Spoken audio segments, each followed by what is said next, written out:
जय राधा माधव कुंज बिहारी जय।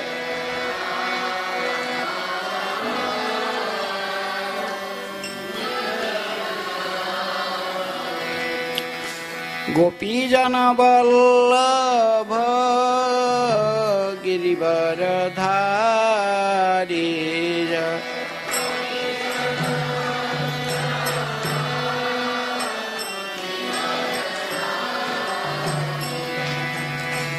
गोपीजन वल्लभ गिरिवरधारी जय।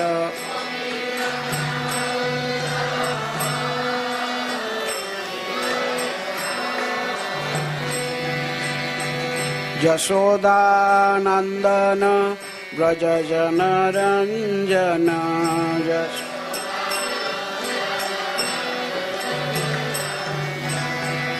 यशोदानंदन व्रज जनरंजन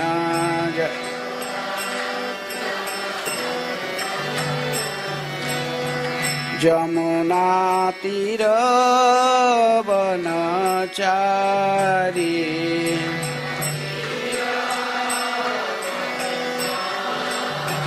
जमुना तीर वनचारी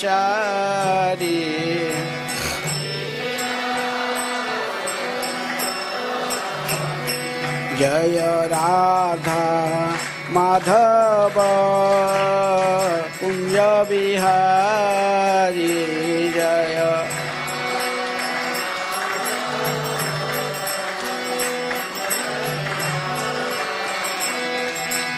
गोपीजन वल्लभ गिरिवरधारी जय। गोपीजन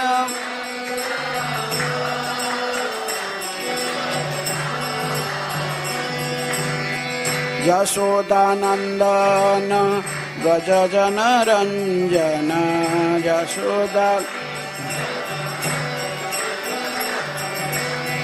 जमुना तीर वनचारी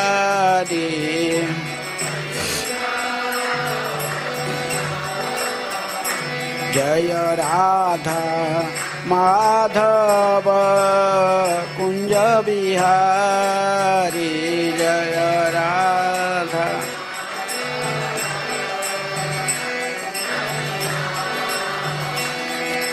गोपीजन वल्लभ गिरिवरधारी जय। गोपीजन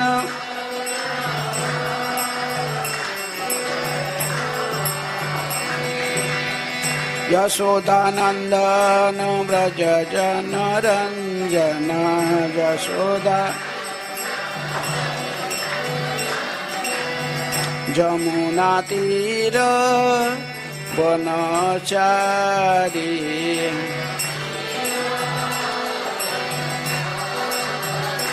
जय राधा माधव कुंज बिहारी जय।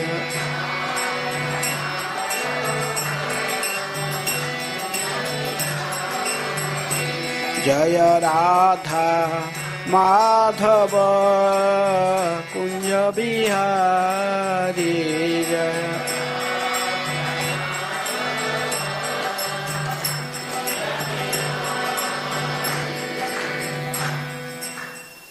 जय विष्णुपाद परमहंस परिव्राज काचार्य अष्टोत्तर शतकों श्रीमद् कृष्ण कृपा स्मृति अभय चरणारविंद भक्ति वेदांत स्वामी शिल प्रभुपाद की जय। इस्कॉन प्रतिष्ठाता आचार्य बीबीटी प्रतिष्ठाता आचार्य डिवाइन ग्रेस शिल प्रभुपाद की जय। अनंत कोटि वैष्णव भक्त वृंद की जय। नामाचार्य शिल हरिदास ठाकुर की जय। प्रेम से कहो श्री कृष्ण चैतन्य प्रभु नित्यानंद श्री अद्वैत गदाधर शिवास आदि गौर भक्त वृंद की जय। राधा कृष्ण गोपी गोपीनाथ राधा कुंड श्याम कुंड गिरी गोवर्धन की जय। मथुरा वृंदावन धाम की जय। श्री नवदीप मायापुर धाम की जय। पुरुषोत्तम क्षेत्र जगन्नाथ पुरी धाम की जय। गंगा मैया की जय, जमुना मैया की जय, श्री श्री कृष्ण बलराम की जय, श्री श्री राधा श्यामा सुंदर ललिता विशाखा देवी की जय, श्री श्री गौर निताय की जय, श्रील प्रभुपाद की जय, ग्रंथराज श्रीमद्भागवतम की जय, वृंदा देवी तुलसी महारानी की जय, समवेत वैष्णव भक्त वृंद की जय, समवेत वैष्णव भक्त वृंद की जय, समवेत वैष्णव भक्त वृंद की जय। ओम नमो भगवते वासुदेवाय।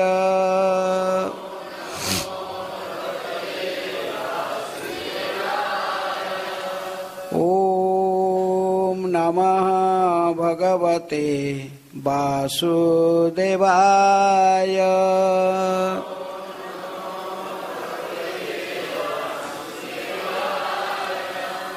ओम नमः भगवते वासुदेवाय।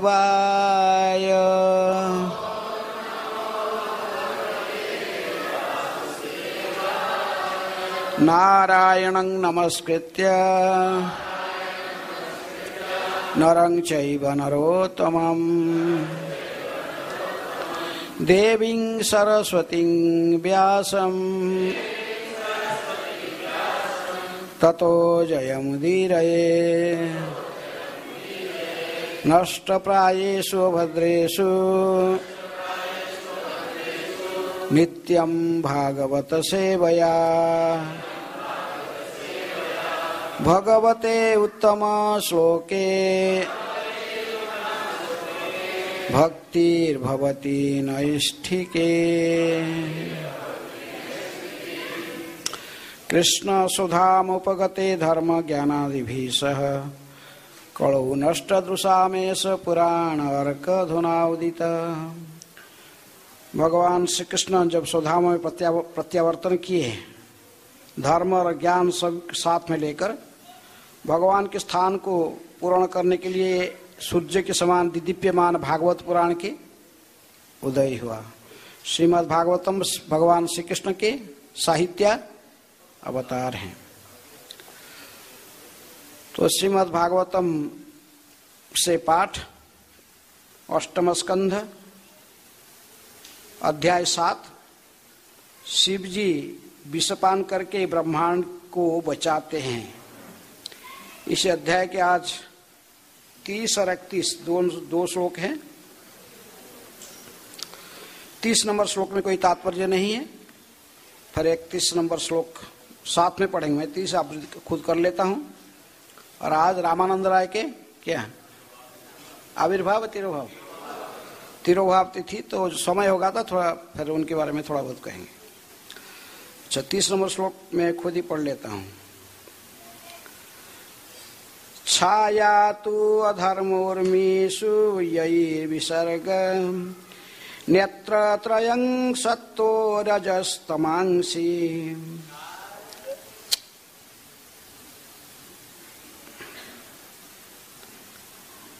सांज्ञात्मनः शस्त्रकृतस्तवेख्याः छंदोमय देव ऋषि पुराणः। हे भगवान, आपकी छाया अधर्म में दिखती है, जिससे नाना प्रकार के अधार्मिक सृष्टियां उत्पन्न होती हैं। प्रकृति के तीनों गुणों सत्व रज तथा तमो आपके 3 नेत्र है। छंदों से युक्तों सारे वैदिक ग्रंथ आपसे उद्भूत है, क्योंकि उनके संग्रहकर्ताओं ने आपकी कृपा दृष्टि प्राप्त करके ही उन शास्त्रों को लिखा है। उसके बाद 31 नंबर श्लोक। न ते गिरित्रः अखिल लोकपाल विरिंच वैकुंठ सुरेन्द्र गम्यम ज्योतिः परम यत्र रजः तमः च सत्वं न यद् ब्रह्म निरास्तभेदम् न ते गिरित्राखिललोकपाल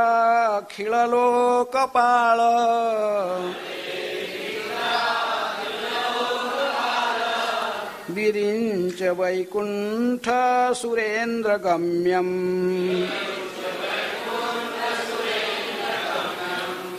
ज्योतिः परं यत्र रजस्तमश्च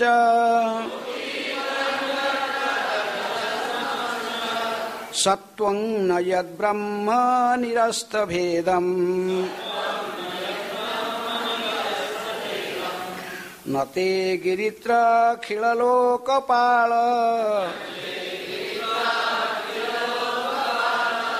विरिञ्च वैकुण्ठ सुरेन्द्रगम्यम्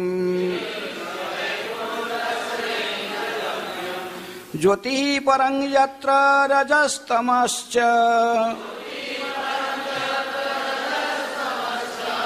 सत्वं न यद्ब्रह्म निरस्तभेदम् न ते गिरित्राखिललोकपाल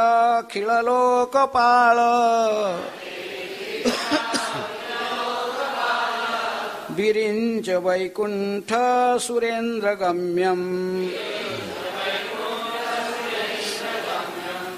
ज्योतिः परं यत्र रजस्तमश्च सत्वं न यद्ब्रह्म निरस्तभेदम्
माताएं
शब्दार्थ न नहीं ते आपका गिरित्र हे पर्वतों के राजा अखिल लोकपाल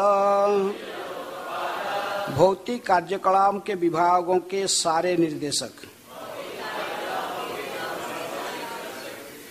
विरिंच ब्रह्मा जी वैकुंठ भगवान श्री विष्णु सुरेंद्र स्वर्ग के राजा, गम्यम सरलता से समझा जाने वाला, ज्योति ही तेज, परम दिव्य, यत्र जहाँ, रजः रजोगुण, तमः च तथा तमोगुण, सत्वम सत्वगुण, न नहीं, यद ब्रह्म जो निराकार ब्रह्म है, निरस्त भेदम देवताओं तथा मनुष्य में किसी अंतर के बिना। अनुवाद तथा तात्पर्य कृष्ण कृपा स्मृति अभय चरणारविंद भक्ति वेदांत स्वामी श्रील प्रभुपाद जी के द्वारा। श्रील प्रभुपाद की जय। अनुवाद। हे गिरीश, क्योंकि निराकार ब्रह्म तेज सत्व रजो तथा तमोगुण से परे हैं, अतएव इस भौतिक जगत के विभिन्न निर्देशक लोकपाल न तो इसकी प्रशंसा कर सकते हैं, न ही यह जान सकते हैं कि वह कहाँ है। वह ब्रह्मा विष्णु या स्वर्ग के राजा महेंद्र द्वारा भी ज्ञेय नहीं है। दोहराइए, हे गिरीश, क्योंकि निराकार ब्रह्म तेज सत्व रज तथा तमोगुण से परे हैं, अतएव इस भौतिक जगत के विभिन्न निर्देशक लोकपाल न तो इसकी प्रशंसा कर सकते हैं, न ही यह जान सकते हैं कि वह कहाँ है। वह ब्रह्मा विष्णु या स्वर्ग के राजा महेंद्र द्वारा भी ज्ञेय नहीं है। तात्पर्य। ब्रह्म ज्योति वास्तव में भगवान का तेज है। जैसा कि ब्रह्म संहिता के 5:40 में कहा गया है, यस्य प्रभा प्रभवतो जगदंड कोटि अशेष बहुधादि विभूतिभिर्नम तद ब्रह्म निष्कलमनंत अशेष भूतं गोविंदमादि पुरुषं तमहं भजामि।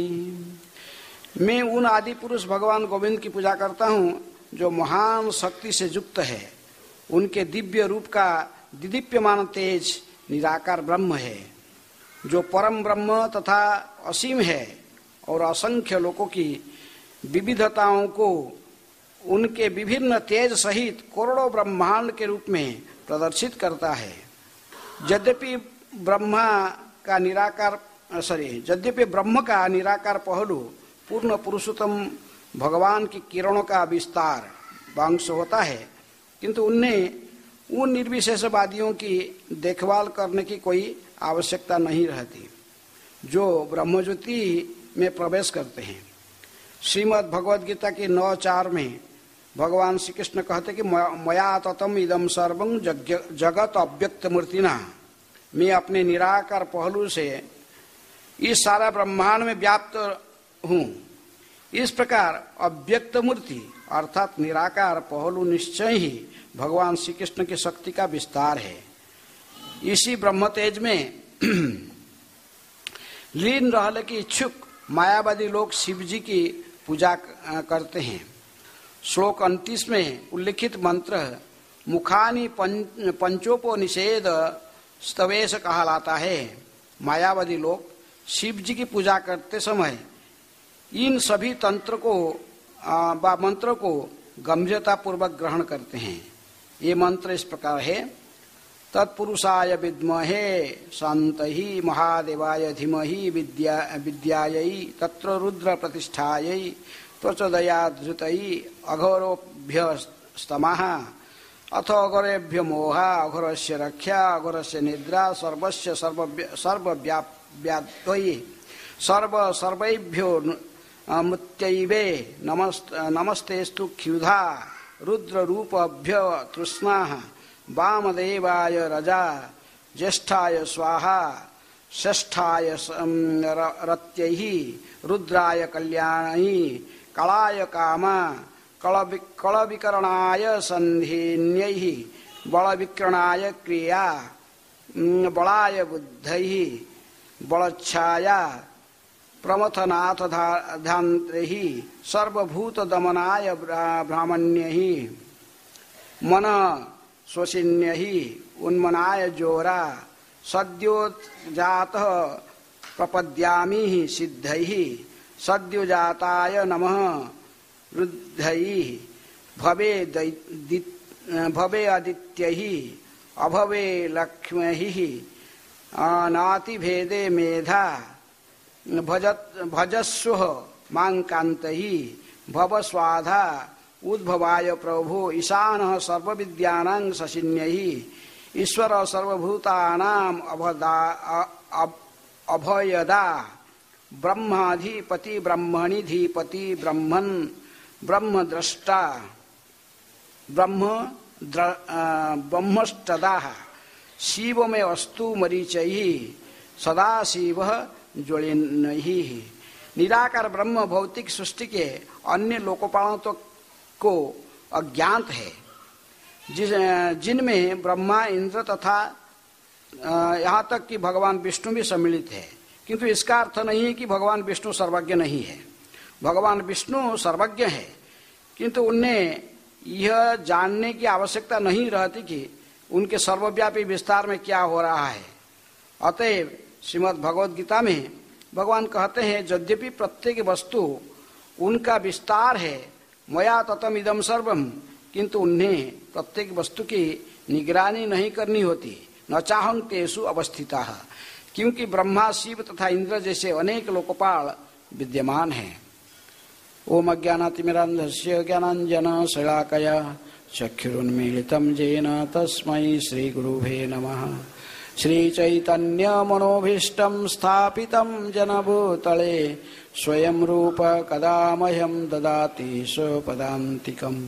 वन्देऽहं श्रीगुरुः श्रीयुतपदकमलं श्रीगुरून् वैष्णवांश्च श्रीरूपं साग्रजातं सहगण रघुनाथान्वितं तं सजीवं साद्वैतं सावधूतं परिजनसहितं कृष्ण चैतन्यदेवं श्रीराधा कृष्णपदां सहगण ललिता श्रीविशाखान्वितांश्च मुखं करोति वाचालं पङ्गुं लङ्घयते गिरिं यत्कृपातमहं वन्दे श्रीगुरुदिनतारिणं परमानन्दमाधवं श्रीचैतन्यैश्वरम्।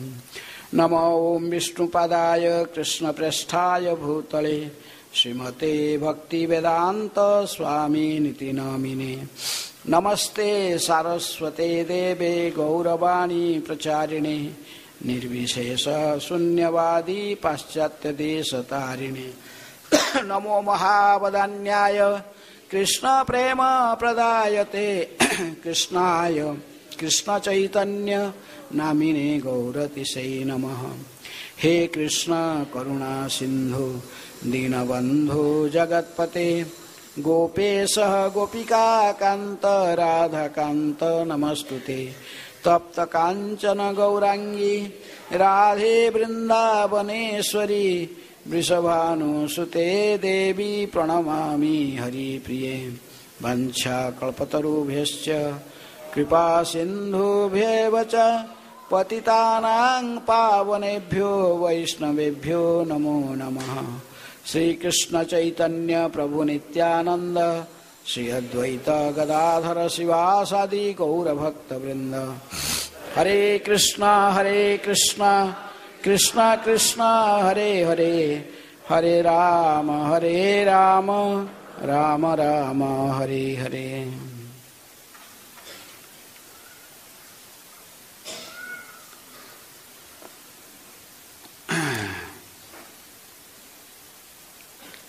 छाया सधर्म मिशु यो विसर्गे नेत्र त्रयं सत्वो रजस्तमांसी संज्ञात्मनः शास्त्रकृतः स्तवेख्या छंदोमय देव ऋषि पुराण। हे भगवान, आपकी छाया अधर्म में दिखती है। जिससे नाना प्रकार की अधार्मिक सृष्टियां उत्पन्न होती हैं। प्रकृति के तीनों गुण सत्व, रजो तथा तमो आपके 3 नेत्र हैं। छंदों से युक्त सारे वैदिक ग्रंथ आपसे उद्भूत है, क्योंकि उनके संग्रहकर्ताओं ने आपकी कृपा दृष्टि प्राप्त करके ही उन शास्त्रों की लेखा है। नते गिरित्र खिललोकपाल विरिंच वैकुंठ सुरेंद्र गम्यम ज्योति परं यत्र रजस्तमंश्च सत्वं यद्ब्रह्म निरस्त वेदम। हे गिरीश, क्योंकि निराकार ब्रह्म तेज सत्व, रजो तथा स्तमगुण से परे है, अतएव इस भौतिक जगत के विभिन्न निर्देशक लोकपाल न तो इसकी प्रशंसा कर सकते हैं, न ही यह जान सकते हैं कि वह कहाँ है। वह ब्रह्मा, विष्णु या स्वर्ग के राजा महेंद्र द्वारा भी ज्ञेय नहीं है। भगवान शंकर जी की बात, शिव जी की स्तुति कर रहे हैं। कौन कर रहा है? ये जो स्तुति 2 श्लोक स्तुति चल रहा है, शंकर जी की स्तुति। लोकपाल लोक अर्थात स्वर्ग के देवताएं भगवान शंकर जी को प्रसन्न करने के लिए स्तुति गा रहे हैं। क्योंकि पहले आप श्रवण करके आ चुके हैं कि समुद्र मंथन की लीला प्रारंभ हो चुका है। कौन सा मनु की शासन काल में ये हुआ था समुद्र मंथन? चक्षु से मनु, छठा मनु चक्षु से मनु के जो शासन कर रहे थे, उन्हीं की शासन काल में ये समुद्र मंथन की लड़ा संघटित हुआ। उस समय स्वर्ग के राजा थे, मंत्रद्युम्न नामक व्यक्ति इंद्र पद में अधिष्ठित थे। और देवताओं के राजा कौन थे? बलि, महाराज बलि। और राक्षसों के देवताओं के संघर्ष हमेशा चलते रहता है, क्योंकि स्वर्गों के आधिपत्य यदि भगवान विष्णु ने देवताओं को दिए हैं, लेकिन देवता ने राक्षस लोग कभी कभी बलात्कार से छीन लेने के लिए भी प्रयास करते हैं। लेकिन आप पहले से ही घटना को श्रवण करके आ चुके हैं, किस प्रकार ये जो इंद्र पद में अधिष्ठित थे मंत्रद्युम्न ने बड़े घमंडी थे। इंद्र की पद बहुत महत्वपूर्ण पद है। कभी कभी भगवान स्वयं भी ब्रह्मा की पद तथा इंद्र की पद को संभालते हैं यदि कोई योग्य व्यक्ति नहीं होता। लेकिन इसलिए दुर्वासा मुनि भगवान विष्णु को दर्शन करके स्वर्ग में पधारे और इंद्र को देखकर सामने उनकी गले में जो महाप्रसाद की माला, भगवान विष्णु की महाप्रसाद माला स्वयं धारण किए थे, इसको इंद्र को प्रदान किए, इंद्र की गले में डाले। इंद्र लेकिन घमंडी, थोड़ा समय रखा, माला तुरंत ही माला को निकाल के किसके गले में डाल दिया? हाथी के गले में। हाँ, महाप्रसाद की माला। वो सोचे कि अरे मेरे स्वर्ग में इतने सारे पारिजात पुष्प है, कितनी ताजा ताजा फूल हमारे पास है, और ये क्या मेरे को हालांकि माला मेरे गले में डाल दिए। और माला फिर जो हाथी के गले में आला, हाथी क्या महाप्रसाद की माला समझेगा? इंद्र की ऐरावत इसको सुंड में नीचे गिरा दिया और इसके बाद पैर में कुचल दिया। ये सब किसके सामने हो रहा था? दुर्वासा मुनि के सामने। तो दुर्वासा मुनि क्रोधित होकर उसको अभिशाप दिए कि जा, तो जिसलिए तुम्हारे इतने घमंड है तेरे मन में, तेरे और स्वर्गों के ऐश्वर्य तेरे से छीन जाएगा। हाँ, तुम दरिद्र हो जाओगे। हाँ, तुम्हारे समस्त ऐश्वर्य तुमसे छीन लिया जाएगा। तो इसलिए इस बात को जब राक्षसों को पता चला तो तुरंत ही आक्रमण किए स्वर्ग को शुक्राचार्य के सलाह से। और इस समय देवता लोगों ने उनके साथ युद्ध में उनको सम्मुख में उनके साथ युद्ध करने संभव न समझकर तुरंत ही अपने गुरु बृहस्पति के ऊपर आदेश लेकर, उनसे सलाह लेकर सीधे ब्रह्मा जी के पास पहुंचे। ब्रह्मा जी फिर सारे देवताओं को लेकर कहाँ गए? क्षीर सागर के किनारे। क्षीर समुद्र में क्षीरदकसाई विष्णु शयन करते। क्षीर समुद्र के बीच में एक द्वीप है, श्वेत द्वीप। तो उसी द्वीप में भगवान विष्णु, क्षीरदकसाई विष्णु आनंद सज्जा में लक्ष्मी के साथ वहाँ शयन कर रहे थे, वह वहीं पर निवास करते थे। तो देवता लोग ने जाकर उनकी स्तुति की है। लेकिन भगवान तो प्रसन्न हुए और उनको सलाह दिए, एक न्याय बताए। भगवान सब समय देवताओं के पक्ष में रहते, कि देवता लोग यदि भगवान किसी की पक्षपात नहीं करते हैं, समहं सर्वभूतेषु, लेकिन फिर भी जो व्यक्ति विशेष रूप में उनके शरण में जाता है भगवान फिर उसकी रक्षा करते हैं। राक्षस लोग कोई भी भगवान की शरण में नहीं जाते हैं, ये अपने बाहुबल के ऊपर विशेष भरोसा करते हैं। लेकिन देवता लोग हमेशा संकट में, विपद में भगवान विष्णु के शरण में जाते हैं। इसलिए भगवान ने सारे स्थिति को समझकर तो देवताओं को क्या सलाह दिया कि अब ये तुम लोग उनके साथ युद्ध नहीं कर पाओगे। किनके साथ? राक्षसों के साथ।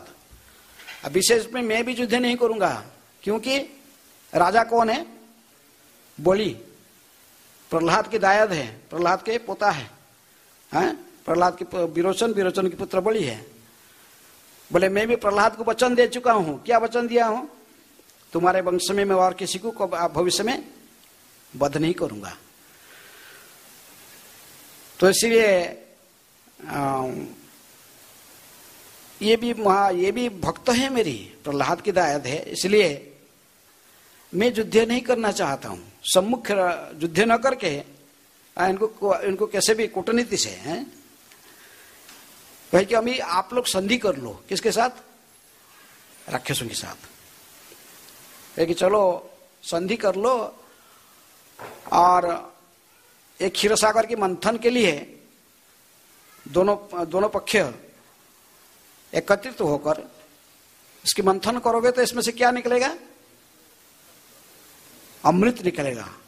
तो अमृत पान करके आप लोग रोग व्याधि आदि क्लेशों से मुक्त हो जाओगे और प्राय अमरत्व व दीर्घ समय तक जीवित रह पाओगे, ऐश्वर्य भोग पाओगे। भगवान यहाँ तक कहे कि देखो ये अहिमुषी का न्याय को अभी स्वीकार कर। अहिमुषी का न्याय के जानते? सांप और चूहा का न्याय। एक शिकारी ने दोनों को पकड़े, सांप को और चूहा को, दोनों को पिंजरे में डाल दिया था अंदर में। तो अंदर से दोनों कैसे निकल नहीं पाएंगे, कोई तो रास्ता नहीं। लेकिन ऐसे ही तो जो चूहा को सांप खा जाता है, लेकिन सांप बहुत चालाक था। कहा कि देखो अभी यदि मैं खा लूंगा तो कुछ फायदा नहीं, मुझे तो बात में पकड़ के मार देगा। तो ये चूहा का काम है, ये काट सकता है किसको? उसको जाल को काट सकता है, लेकिन ये काट देगा, छेद बनाएगा, लेकिन ये थोड़ा ऊंचा था, ऊंचा में होल ऊपर था। चूहा को जो कहा कि साहब देखो तुम होल बना दो, बाद में हम दोनों निकल जाएंगे। चूहा ने कहा कि ऊपर में जो जहां पर जाल लगाए उतर, नीचे तो ये लोहा की रड जैसी हाथ काटेगा नहीं, ऊपर से काटेगा जाल। मैं तो ऊपर को चढ़ नहीं पाऊंगा। सांप वाला चिंता मत करो, मैं फणा ऐसे उठाता हूं, तुम मेरे फेड़ा के ऊपर चढ़ जाओ, फणे के ऊपर चढ़ के काट दोगे। चूहा वाला ठीक अच्छा है, फणा में बैठा और वो फणा वहां कहीं उठाया, बस चूहा जाल को काटा। इसके बाद सांप ने निकाल के बस चूहा को आओ, चूहा आते ही उनको निकाल लिया। तो इसलिए भगवान कहे कि जो सब जिस प्रकार जो वही मुशिक ने जैसे सांप और चूहा का न्याय, इस प्रकार अभी आप लोग संकट हो, संधि कर लो राक्षसों के साथ। समय जब अनुकूल होगा तुम्हारे तब फिर तुम राक्षसों के ऊपर चढ़ाव करना। अभी करने से तुम जीतोगे नहीं है। कूटनीति भी भगवान ने सिखाते हैं। तो इसलिए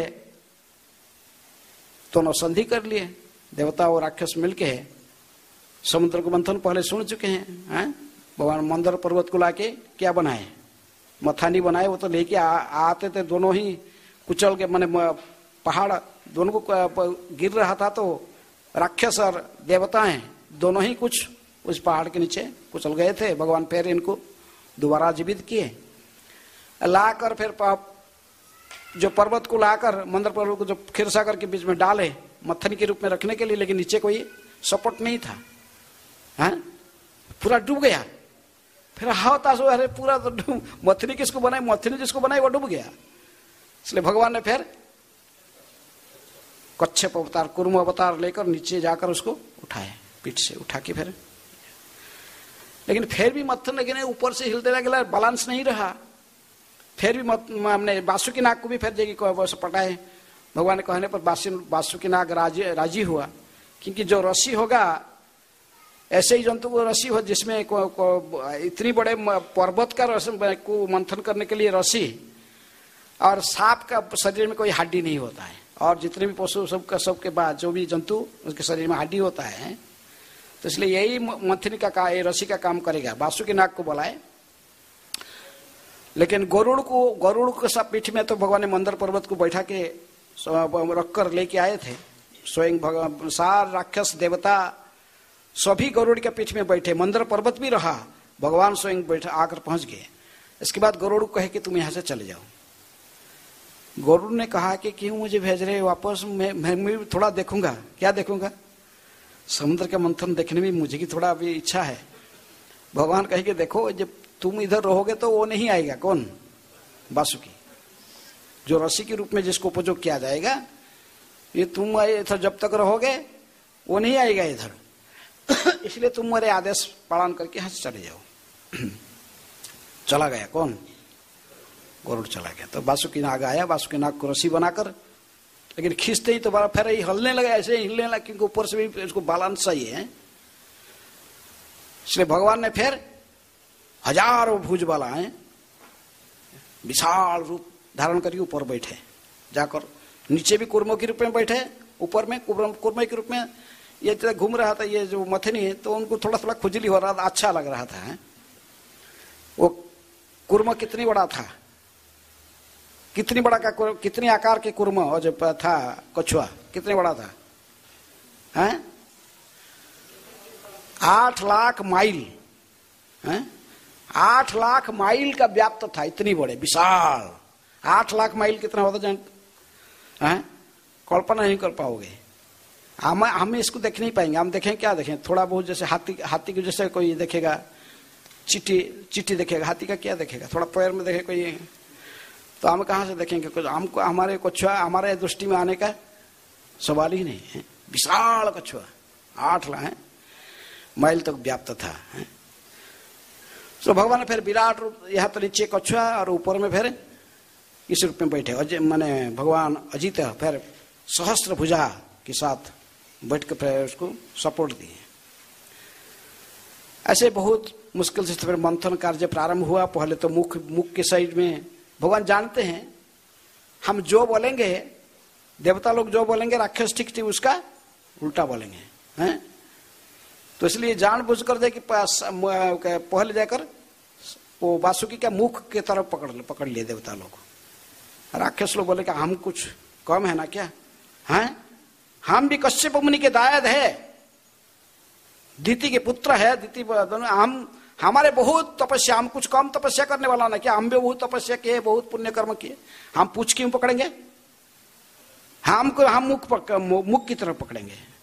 भगवान मुस्कुराते हैं, देवताओं को चलो उस साइड को। फिर वो पूछ की तरफ आई, वो मुख की तरफ, क्योंकि जब मंथन प्रारंभ होगा, बासुकी जोर से श्वास लगाए, श्वास लेके जो श्वास छोड़ेगा, क्या छोड़ेगा? सारे 20 की हवाएं, 20 जी बासुकी सार।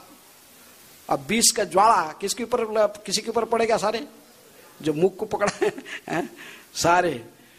तो इसलिए राक्षस लोग बहुत परेशान हो गए हैं, शरीर पूरा धुआं हो गया, पूरा कला है, इतना हो गया। लेकिन बोलने के कोई सवाल नहीं, अभी नहीं बोल सकते कि हम कुछ पकड़ेंगे, तुम अपने पहले बोल चुके, हम मुख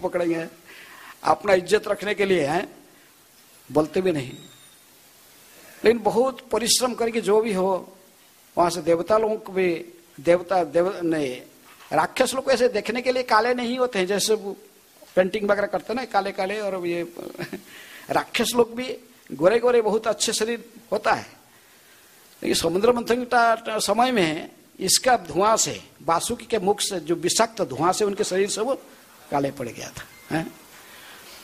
देवता लोग तो पूछ की तरफ थे, फिर भी थोड़ा थोड़ा हवा उनके पास जाता था, लेकिन उनकी केवल वस्त्र जो पहनते उसी का पर से धुआं लगता था, शरीर के अंदर कुछ इसका कोई आभास नहीं मिला। तो इस प्रकार मंथन जब कर रहे थे बहुत, भगवान भी स्वयं उनसे सम्मिलित थे, भगवान भी स्वयं मंथन कर रहे थे देवताओं की साइड में। तभी सबसे पहला जो वस्तु निकला सागर में समुद्र मंथन से, क्या निकला? हड़ाहड़ विष निकला। है? थोड़ा नहीं, इतने विशाल परिमाण में है, पूरे समुद्र विष में ही भर गया। ऊपर में जब मंथन करने से क्या निकलता है, तो दूध को दही बना के दही को मंथन करोगे तो ऊपर से माखन निकलता ना, माखन आता है ऊपर, फेंड से फेंड आ जाता है। ये जो समुद्र को मंथन किए तो ऊपर में नीला नीला नीला नीला पूरा फेंड भर गया, लेकिन वो फेंड सब क्या था? विष था। है? पूरा विष, उसका इतनी उसकी उत्ताप था, सब परेशान हो गए देवता, राक्षस परेशान हो गए, भगवान की तरफ देखे, लेकिन भगवान ने उनको केवल इंगित किया, कहां जाओ? शंकर जी के पास जाओ। हैं? शंकर जी की जाओ। हैं? मैं तो विष क्या खाऊंगा? मैं विष का बचपन में जब भगवान जो अवतीर्ण हुए थे, हैं, विष लेके आए था कि पिलाने के लिए। कौन? पुतना। हैं? भगवान ने विष पिए, उसका प्राण को पिए। भगवान कहे कि ठीक है, ओ विष निकले, चलो शंकर जी के पास चलते। भगवान ने स्वयं भी गए, ब्रह्मा और भगवान स्वयं विष्णु भी थे उनके साथ। सभी जितने भी देवता, इंद्र चंद्र वरुण जाए, सभी देवता लोकपाल सभी मिलकर कैलाश पहुंचे। भगवान शंकर जी बैठे हुए थे किसके नीचे? वृक्ष के नीचे। हैं? विशाल बट वृक्ष के नीचे हैं भगवान बैठे थे। देखो शंकर जी ने सब, शंकर जी का जो भक्त होते हैं बहुत धनी लोग होते, बहुत अच्छे प्रतिष्ठित लोग समाज में होते हैं। उनके मकान सब विशाल विशाल मकान होता है, बहुत धन धान्य में ऐश्वर्य युक्त रहते हैं। लेकिन भगवान शंकर जी अपने के लिए कोई घर भी नहीं बनाते, वृक्ष के नीचे रहते हैं। घर भी नहीं बनाते हैं, ऐसा ही पेड़ के नीचे रहते, वस्त्र भी पहनते नहीं है। ज्यादा कोई हुआ तो क्या बाघ की छाल है, व्याघ्र चर्म थोड़ा ऐसे ही लपट लेते हैं। पूरे पानी तो उनके जटा में पकड़ के रखे, किसको? गंगा। गंगा को पकड़ के रखे। राख, शरीर में राख माख लेते हैं। कहाँ का राख है? स्मशान की राख को शरीर में माखते हैं। उससे भी वो पवित्र, देखो शंकर जी के समान पवित्र सदा पवित्र रहते हैं। यदि वैसे ही उनके आचरण से उत्पटांग आचरण है। गले में सब कौन रहता? सांप बिच्छू। इसलिए माँ जसोदा ने आए थे तो नंदगांव में दर्शन करने के लिए मना करे, नहीं। लेकिन शंकर जी से अद्भुत चरित्र वाले हैं, लेकिन जो कि गंगा फिर उनकी जटा में ही है। और क्या, तो ऐसे भगवान शंकर जी पार्वती के साथ बैठकर कुछ कथन और कई मुनि ऋषि, सनचारक कुमार आदि, सनक सनातन आदि सब ऋषि को बैठे थे। भगवान शंकर जी उनके साथ में वार्तालाप कर रहे थे, कुछ शास्त्र चर्चा चल रहा था। तभी देवता लोग ने पहुंचे। सभी देवता लोग लोकपाल, उनके राक्षस भी सम्मिलित थे, राक्षस भी साथ में जाते थे। भगवान भी यही जानते थे, यदि इधर भगवान विष्णु की स्तुति करना होता, राक्षस लोग को वो आधार नहीं जुड़ते थे उसमें। बोले नहीं हम नहीं जाएंगे, उसको क्या स्तुति करेंगे। इसलिए भगवान ने इंगित कर दिया, कहाँ जाओ? शंकर जी के पास। शंकर जी देवता लोग भी गए, राक्षस लोग भी गए, राक्षस लोग भी शंकर जी को लाइक करते हैं। तो सभी लोग जाकर मिलकर स्तुति प्रारंभ करते हैं। ब्रह्मा जी के नेतृत्व में, विष्णु नेतृत्व में स्तुति प्रारंभ किए हैं। तो इसी स्तुति से ही हम आज ये पढ़ रहे हैं भगवान की भगवान शंकर, लेकिन श्रीधर स्वामी कहते कि ये जो स्तुति है, ये स्तुति प्रकृति में भगवान विष्णु की ही स्तुति है, सदाशिव की स्तुति है। ये स्तुति कोई गुणावतार भगवान शंकर जी का स्तुति नहीं है। किसका स्तुति है? सदाशिव। सदाशिव का अर्थ ही वो विष्णु ही है।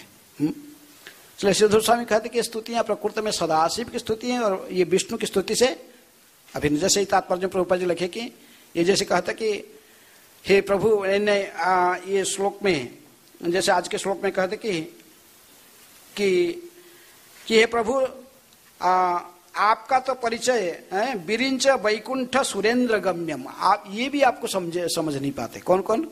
बिरिंच ब्रह्मा, वैकुंठ विष्णु और सुरेंद्र इंद्र आदि देवता लोग, ये लोग भी आपके बारे में ठीक ठीक से जान नहीं पाते। विशेष रूप में आपका ही जो शरीर के, आपकी ज्योति जो फैला हुआ है शरीर का, जो ब्रह्म ज्योति, ये ब्रह्म ज्योति सत्व रज तम तीनों गुण के परे हैं।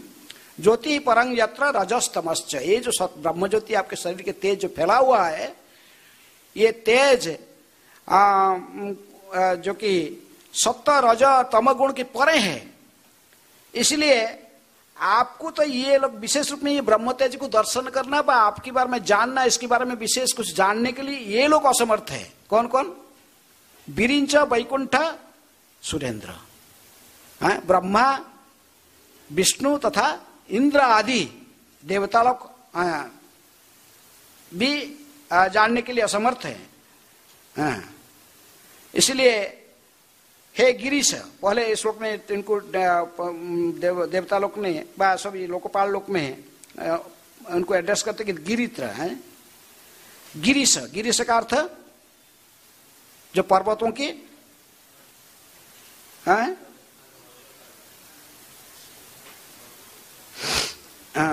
गिरीश, गिरित्र है पर्वतों के राजा है।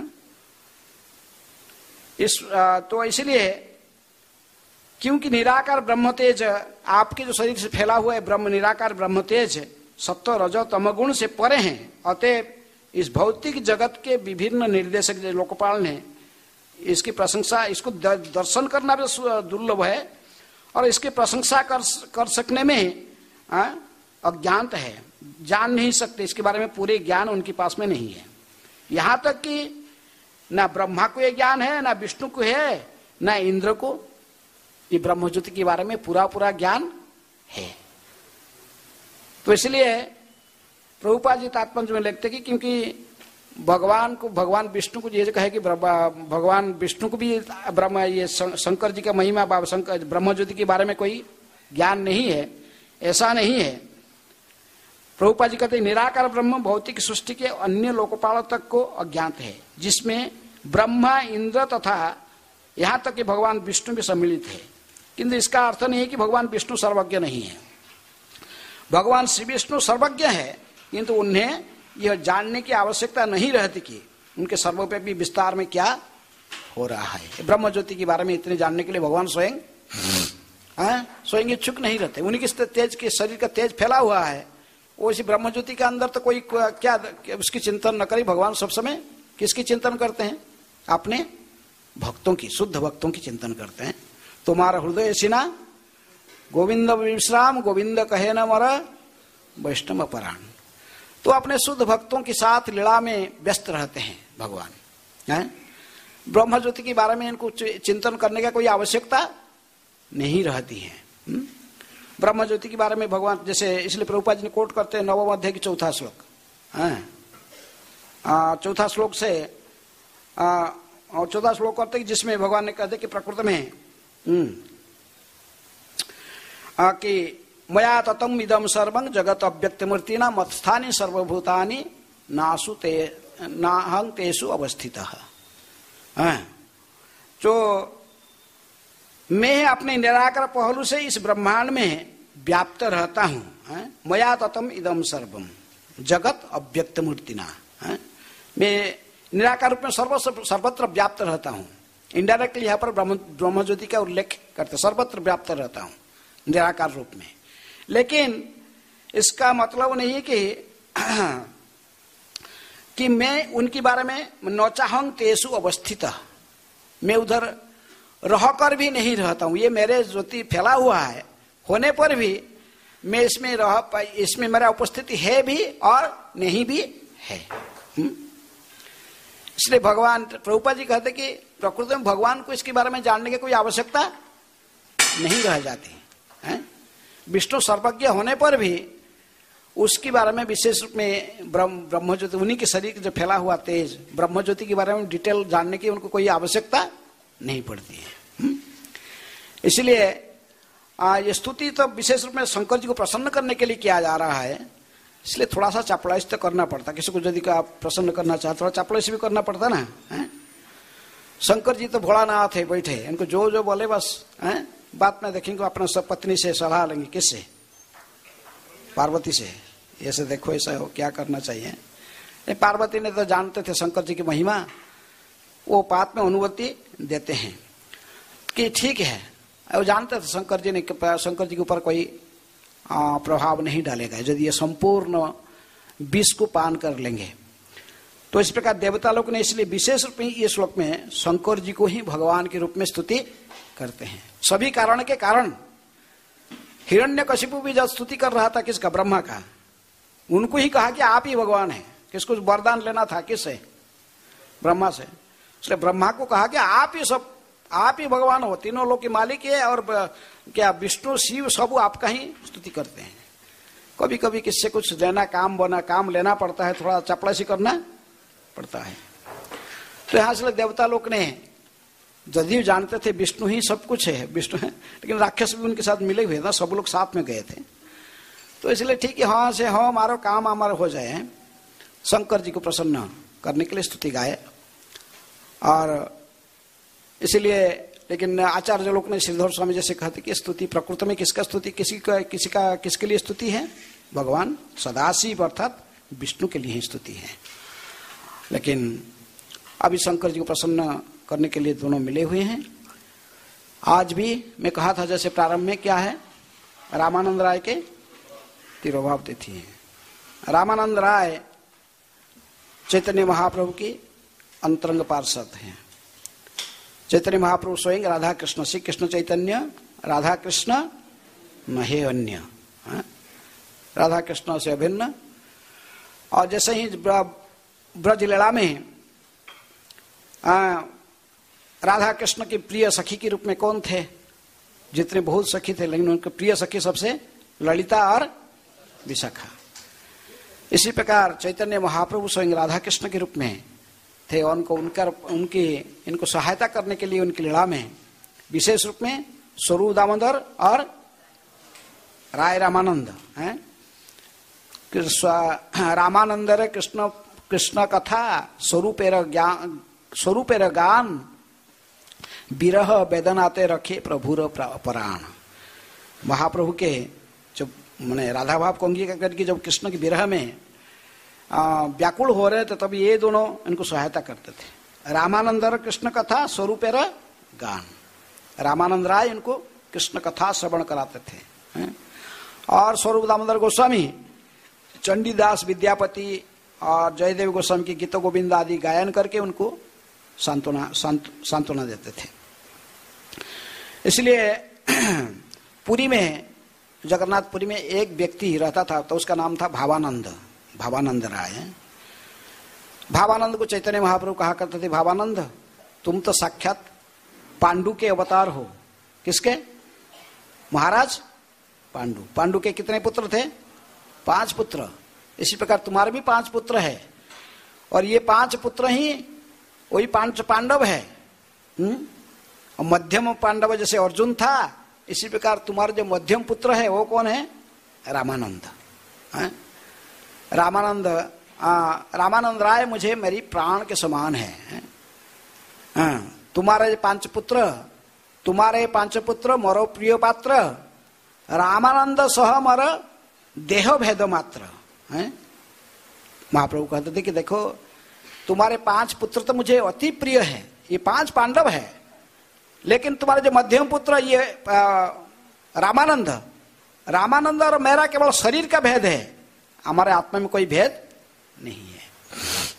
इसलिए जैसे कृष्ण अर्जुन, इसलिए कभी कभी रामानंद राय को अर्जुन के भी कहा जाता, लेकिन और गौरदास गण दीपिका में इनको ललिता सखी कहा गया, लेकिन अधिक से अधिक वैष्णव के मतामत के अनुयायी वो विशाखा है, ललिता सखी है स्वरूप दामोदर। इसलिए ये दोनों के मिलित अवतार इनको माना जाता है रामानंद राय को, किसके? विशाखा तथा अर्जुन। तो इसी प्रकार जब चैतन्य महाप्रभु के साथ रामानंद राय कैसे मिलन हुआ, पहले जानते नहीं थे, पुरी में थे वो, तो रामानंद राय प्रताप रुद्र, महाराज प्रताप रुद्र की अधीन में, हाँ, माड्रास के गवर्नर थे। माड्रास के माने एरिया में उड़ीसा का साम्राज्य तब तक कहाँ तक व्याप्त था? दक्षिण भारत में विद्यानगर, राजमहेंद्री, माड्रास तक व्याप्त था। तो इसलिए उस एरिया के इनको गवर्नर पद में नियुक्त कर दिए थे। कौन? प्रताप रुद्र। जब ये महाप्रभु चैतन्य महाप्रभु दक्षिण भारत की गस्त में जाने के लिए तैयारी किए, तो भी सर्वभौम भट्टाचार्य ने कहे कि देखिए महाप्रभु, आप जा रहे हैं दक्षिण भारत की गस्त में, तो आप जरूर इस व्यक्ति को मिलना। कौन सा व्यक्ति? राय रामानंद। रामानंद के समान राधा कृष्ण की प्रेम लीला व माधुर्य लीलाओं को कोई और डिटेल नहीं जानता है। ऐसे प्रेमी भक्त इस संसार में दुर्लभ है। आप अवश्य रामानंद राय के संग करना, दक्षिण भारत में इनको मिलना। वो गवर्नर की पद में अधिष्ठित है, शूद्र, ऐसे ही जन्म से कायस्थ फैमिली से हैं। और चैतन्य महाप्रभु साधारण विषयी के साथ प्रताप रुद्र को मना कर देते, दर्शन नहीं देंगे, विषयी व्यक्ति है, राजा है। लेकिन यहाँ पर रामानंद भी राजा था, गवर्नर था, लेकिन होते हुए भी चैतन्य महाप्रभु उनको विशेष कृपा प्रदान किए थे। जो दक्षिण भारत की गस्त में आए, तब उन्होंने गोदावरी नदी के किनारे बैठकर स्नान कर, महाप्रभु वहीं बैठे थे स्नान कर नदी किनारे। उस समय रामानंद राय बड़े ठाठ बाट में, राजा था, इसलिए पूरा पालकी में बैठकर पूरे म्यूजिक पार्टी चलता था, सो ठाठ बाट में आ रहा था स्नान करने के लिए। लेकिन चैतन्य महाप्रभु बैठे तो बड़े तेजस्वी थे, तेजस्वी सन्यासी, चारों साइड में तेज जैसा फैला हुआ है। देखकर रामानंद राय, इनको देखकर, सन्यासी देखकर आकर तुरंत उनको प्रणाम किया। चरण में प्रणाम करते ही चैतन्य महाप्रभु स्वयं इनको उठकर खड़े होकर इनको आलिंगन किए, पूछे कि आप रामानंद हो, रामानंद राय हो? तो बोले हाँ, मुझे सर्वभौम भट्टाचार्य ने आपको मिलने के लिए कहा। तो इसलिए वो जितने दिन वो महाप्रभु रहे वहाँ गोदावरी नदी के रहे, प्रत्येक दिन रात्रि में, दिन में तो अपने वो तो राजकार्य में जाते थे, रात्रि में संध्या होते ही वो वापस आते थे। किसके पास? महाप्रभु के पास।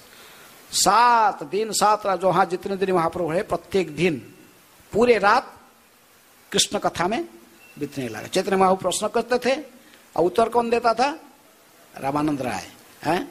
रामानंद राय कहते थे कि देखो, मैं तो केवल एक जंत्र थी, एक जैसे हूँ, आप जैसे जो मुझे बोला रहे मैं वही बोल रहा हूँ, आप स्वयं मेरे से बोला रहे और स्वयं इसको फिर सुन रहे हैं।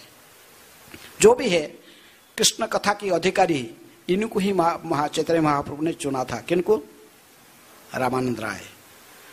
रामानंद राय के साथ बहुत विशाल, हमने चैतन्य चैतन्य की मध्य लीला के 8 अध्याय पूरा विस्तार वर्णन है।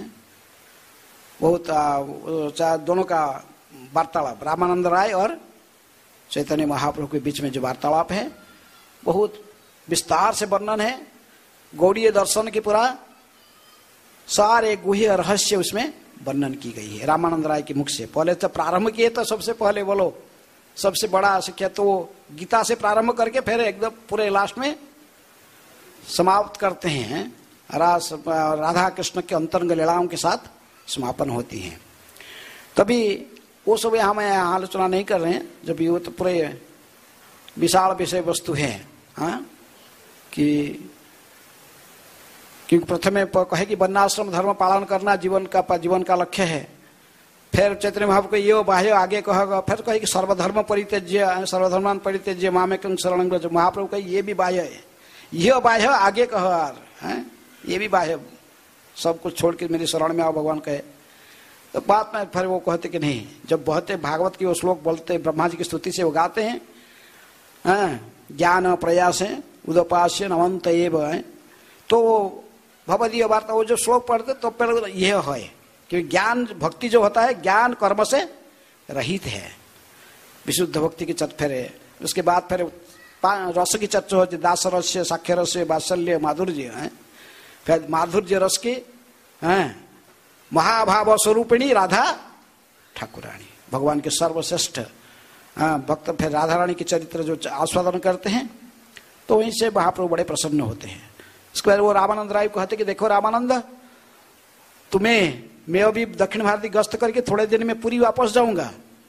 अब मुझे अनुनय विनय है कि तुम भी तुम्हारे पदवी को त्याग दो, ये जो गवर्नर की पद को त्याग कर कहाँ आ जाओ, जगन्नाथपुरी में आ जाओ। तुम मेरे अंतरंग भक्त, अंतरंग रूप में सदा मेरे पास में रहकर मुझे कृष्ण कथा श्रवण कराते रहो।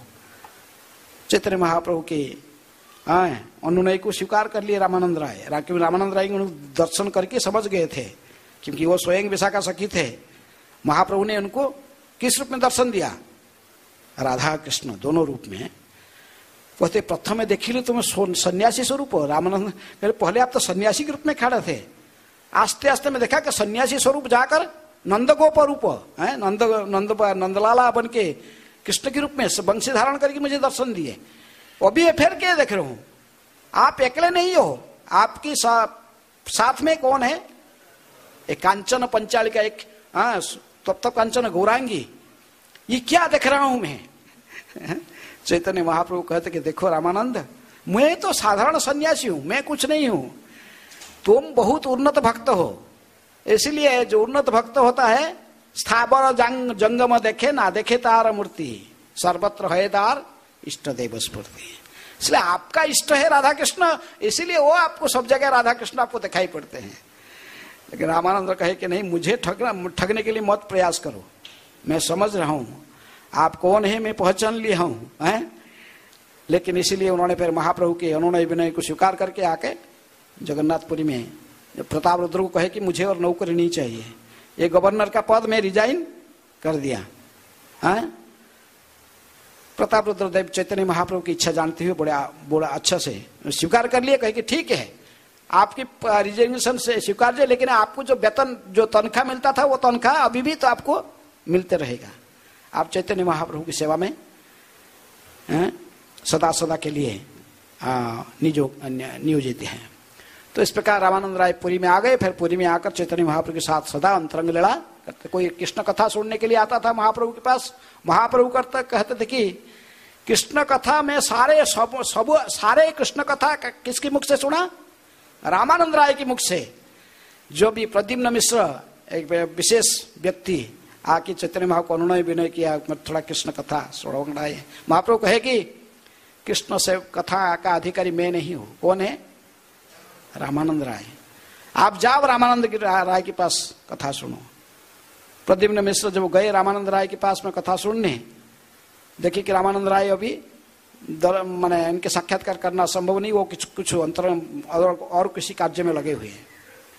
तो उनके सेवक से जब उन्होंने पूछा भाई क्या कर रहे हो, तो बोला कि वो जगन्नाथ वल्लभ नाटक एक लिखे हैं, और जगन्नाथ वल्लभ नाटक को भगवान जगन्नाथ जी की प्रसन्नता के लिए अभिनय कर, मैंने जब उनके समक्ष अभिनय करने के लिए कुछ देवदासियों को, युवती लड़कियों को हैं, यंग लड़कियां हैं 15-16 साल 17 साल 18 साल ऐसे लड़कियों को उन्होंने एकांत में उनको स्नान करा रहे हैं, उनको वस्त्र पहना रहे हैं, उनके श्रृंगार कर रहे हैं, उनको नृत्य सिखा रहे हैं।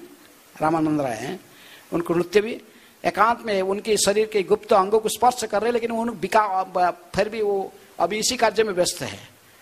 प्रद्युम्न मिश्र कहे कि अच्छी ये ऐसे व्यक्ति फिर इससे कृष्ण कथा सुनना है जो लड़कियों के साथ ऐसा ही लगा हुआ, वापस जाएगी। चला गया महाप्रभु। महाप्रभु बोले कथा सुने, लेकिन महाप्रभु के पास कहे कि नहीं मैं सुना इनके नहीं ऐसे चल रहा। महाप्रभु कहे कि तुम बहुत बड़ा गलती किए हो।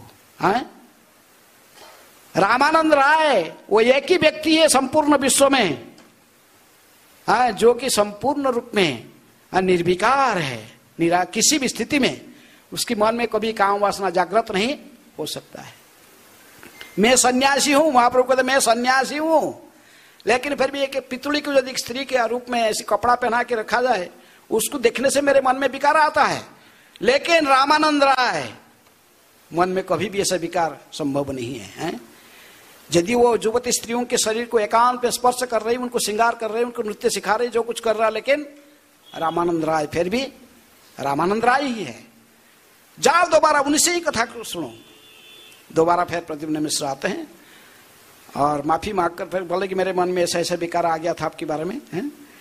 फिर उनसे कृष्ण कथा श्रवण करके जाते हैं। इसलिए रामानंद राय स्वयं नित्य सिद्ध परिकर है। किसके? राधा कृष्ण की, गौरांग की। और उनके तिरुभाव तिथि जब आप जाओगे जगन्नाथपुरी, आप जाओगे अलारनाथ जाओगे, अलारनाथ ब्रह्मगिरी शहर का ठीक क्रॉस करके साइड में बेंटपुर, वो गांव आज भी है, रामानंद राय के गांव। लोग जाते, आज भी भक्त लोग जाते, आज भी लोग उधर रामानंद राय की परंपरा भौतिका में उनके वंशज हैं। उनके घर, वो जहाँ पर निवास करते थे वहाँ पर और उनके घर है और कुछ दर्शनीय वस्तु है रामानंद राय जो यूज करते थे। उनके समय में जब गवर्नर थे, उनके पास खड़ग भी था, तरवाल है, मुकुट, ये सब कुछ के कोई भी चीज वो दर्शन कराते हैं। तो इस प्रकार आज रामानंद राय की तिरोभाव तिथि में रामानंद राय का ही विशेष आशीर्वाद, कृपा आशीर्वाद की कामना करके ही कक्षा को यहीं पर समाप्त करते हैं। प्रश्न उत्तर करने के लिए समय हो चुका बहुत ज़्यादा, यहीं पर समाप्त करते हैं। हरे कृष्ण।